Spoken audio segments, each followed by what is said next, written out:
Plastic पदार्थों का जन्म आज से लगभग 150 वर्ष पूर्व हुआ और बैकेलाइट सबसे पुराना प्लास्टिक पदार्थ है।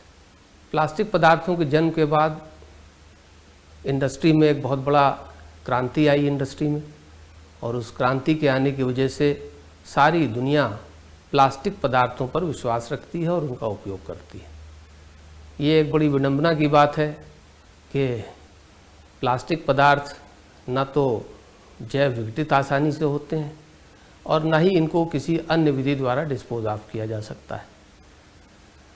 लगभग 20 वर्षों के लगातार अथक प्रयासों के बाद हमने पंतनगर कृषि विश्वविद्यालय में केमिस्ट्री डिपार्टमेंट, रसायन विज्ञान विभाग और डिपार्टमेंट ऑफ माइक्रोबायोलॉजी अर्थात सूक्ष्म विज्ञान विभाग के साझे प्रयास से हम लोगों ने समाज में, हमारे वातावरण में होने वाले विभिन्न प्रकार के प्लास्टिक पदार्थों के जैव विघटन एवं उन प्लास्टिक पदार्थों का उपयोग एंटी माइक्रोबियल मटेरियल बनाने में बहुत सफलतापूर्वक किया है।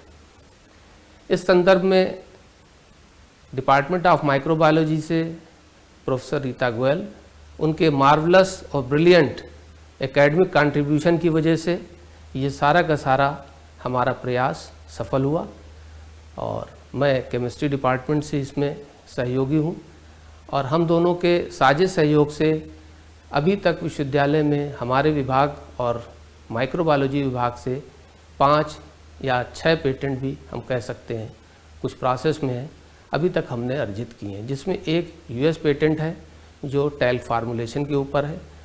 इसका सबसे अच्छा उपयोग ये है कि किसी भी प्लास्टिक पदार्थ में हमारा द्वारा बनाया हुआ जो टैल्क फार्मूलेशन है, जब हम उसको मिक्स कर देते हैं और उसको सॉइल बेड में उसको हम बरी कर देते हैं, उसको गाड़ देते हैं, तो कुछ समय के पश्चात प्लास्टिक पदार्थों का विघटन होना प्रारंभ हो जाता है।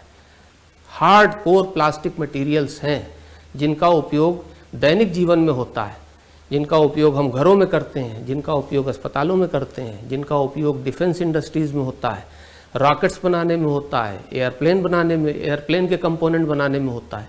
ऐसे दुर्दांत प्लास्टिक पदार्थों को हमने माइक्रोब के द्वारा बड़ी आसानी से डिग्रेड किया है। उदाहरण के लिए इपॉक्सी एक बहुत हार्ड प्लास्टिक पदार्थ है जिसका उपयोग एयरक्राफ्ट, एरोस्पेस और डिफेंस में होता है। समाज में, भारतवर्ष में सबसे पहले प्लास्टिक पदार्थों के डिस्पोजल की जो चेतना उत्पन्न हुई है, इससे हमारे वर्तमान सरकार में जो प्लास्टिक मुक्त भारत और स्वच्छता अभियान है, उसमें हमारा ये जो पेटेंट है, ये पेटेंट हमारे उसमें बहुत सहायक है।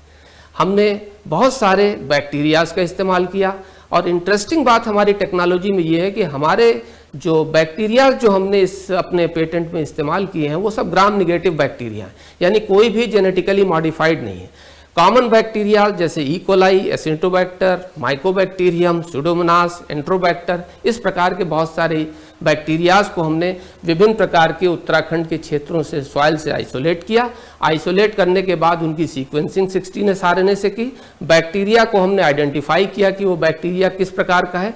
फिर उसके बाद उन बैक्टीरिया के कंसोर्शिया को हमने प्रोड्यूस किया और एक स्पेसिफिक कंसोर्शिया हमने बनाया जो कि हमारा पेटेंट है। वो कंसोर्शिया हम टेक्नोलॉजी ट्रांसफ़र के समय डिस्क्लोज कर सकते हैं क्योंकि वही हमारी टेक्नोलॉजी है जो हमने डेवलप की है।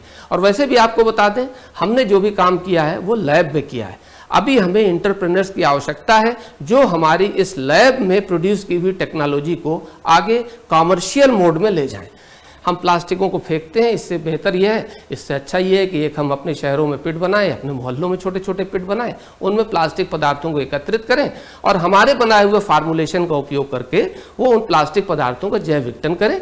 और उससे बनने वाले जो उत्पाद हैं, हमने बहुत सारे प्लास्टिक पदार्थों के अध्ययन से ये प्राप्त किया कि कुछ ऐसे प्लास्टिक पदार्थ हैं जिनसे बड़े इंटरेस्टिंग उत्पाद बनते हैं जो बड़े दैनिक जीवन में उपयोगी हैं। उदाहरण के लिए ऑयल बनता है, उदाहरण के लिए इससे वैक्स बनता है या और भी दूसरे लो मॉलिक्यूलर वेट प्रोडक्ट बनते हैं जिनका इंडस्ट्री में एप्लीकेशन है।